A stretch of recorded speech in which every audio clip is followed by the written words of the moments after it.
Hello my dear students, next question sixth question हम देख रहे हैं। क्वेश्चन हमारे पास में विस्कस फोर्स और टर्मिनल वेलोसिटी से रिलेटेड है। क्वेश्चन में गिवन है a spherical ball of radius 1 mm and density 10.5 gram per cc। Okay, उस स्फेरिकल बॉल का रेडियस जिसको हम a लिख लेते हैं वो है यहाँ पर 1 mm। ओके, और mm को हमको कन्वर्ट करना पड़ेगा मीटर में, तो 1 इंटू 10⁻³ मीटर ये रेडियस है। और डेंसिटी रो, ओके, उस डेंसिटी हम उसको d से डिनोट करते हैं। डेंसिटी d उस स्फेरिकल बॉल का डेंसिटी है 10.5 ग्राम पर cc। तो इसको हम kg पर मीटर क्यूब में कन्वर्ट करने के लिए यहाँ पर ग्राम को हम kg में कन्वर्ट करेंगे तो 10⁻³ ओके, तो ये kg में कन्वर्ट हुआ। और cc को हम मीटर क्यूब में कन्वर्ट करेंगे तो यहाँ पर डिवाइड करना पड़ेगा 10⁻6 से। ओके, तो d is equal to 10.5 into 10⁻³ kg per metre cube हमको मिला। ये डायरेक्ट भी आप लिख सकते थे, 10⁻³ का मल्टीप्लाई करना होता है अगर डेंसिटी को हमको CGS से MKS में कन्वर्ट करना है तो। Dropped in glycerine of viscosity 9.8 poise. ठीक है, तो यहाँ पर ईटा जो विस्कोसिटी है वो है 9.8 पॉइस और इसको हमको डेका पॉइस में कन्वर्ट करना पड़ेगा क्योंकि डेका पॉइस जो होता है वो SI यूनिट होता है, मतलब यहाँ पे हमको 10⁻1 का मल्टीप्लाई करना पड़ेगा, तो ये डेका पॉइस में कन्वर्ट हो गया। ओके, अब हमारे पास में गिवन है एंड डेंसिटी, ग्लिसरीन का डेंसिटी रो जिसमें वो मूव कर रहा है वो है 1.5 और ग्राम पर cc को हम 10⁻³ का मल्टीप्लाई करके kg पर मीटर क्यूब में कन्वर्ट कर देंगे। हमको फाइंड करना है the viscous force on the ball when it attain constant velocity is 3696 into 10⁻⁻x Newton. तो x का वैल्यू हमको फाइंड करना है।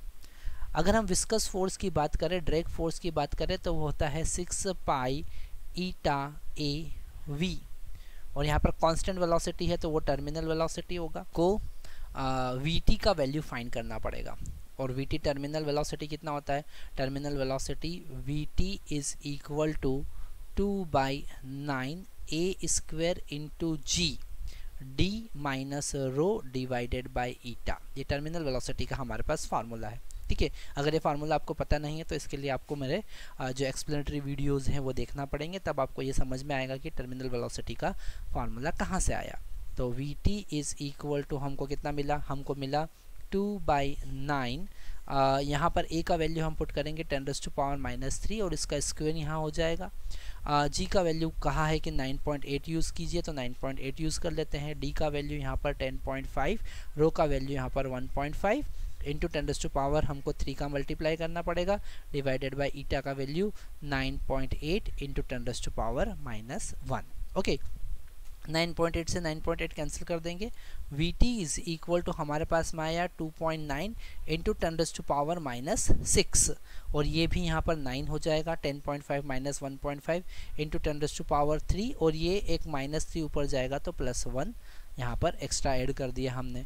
आगे देखते हैं तो यहाँ vt इज इक्वल टू हमको मिला कितना? ये 9 से 9 भी कैंसिल हो जाएगा, है ना, मिला 2 और ये 10⁻² मीटर पर सेकेंड, क्योंकि यहाँ पर 10⁻6 है, यहाँ पर 10⁻4 है, तो अल्टीमेट 10⁻² हमको मिलेगा। आगे हम बात करेंगे विस्कस फोर्स की, तो यहाँ पर इस फार्मूले में वैल्यू पुट करना है। यहाँ पर लिख लेते हैं F इज इक्वल टू 6 और पाई का वैल्यू उन्होंने कहा है कि 22/7 आप यूज़ कीजिए। ठीक है, 6 पाई ईटा का वैल्यू हमको पता है 9.8 इंटू 10⁻⁻1। ओके, ईटा a का वैल्यू 10⁻⁻3 और v का वैल्यू हम निकाल चुके हैं 2 इंटू 10⁻²। ये v का वैल्यू हम निकाल के यहाँ पे पुट कर दिए। ठीक है, इसको कैंसिल करेंगे हम, यहाँ पर 7 से कैंसिल कर सकते हैं इसको। ठीक है, तो 7 1 जा और 7 4 जा तो 1.8 मिला हमको 6 इंटू 1.8 ओके इंटू 22 इंटू 10⁻⁻1 ठीक है -3 एंड -2 तो ये 4 -6 हो जाएगा है ना। अब हमको इसको मल्टीप्लाई करना है तो हम आगे इसका मल्टीप्लाई करके देखते हैं कितना आंसर आ रहा है हमारे पास।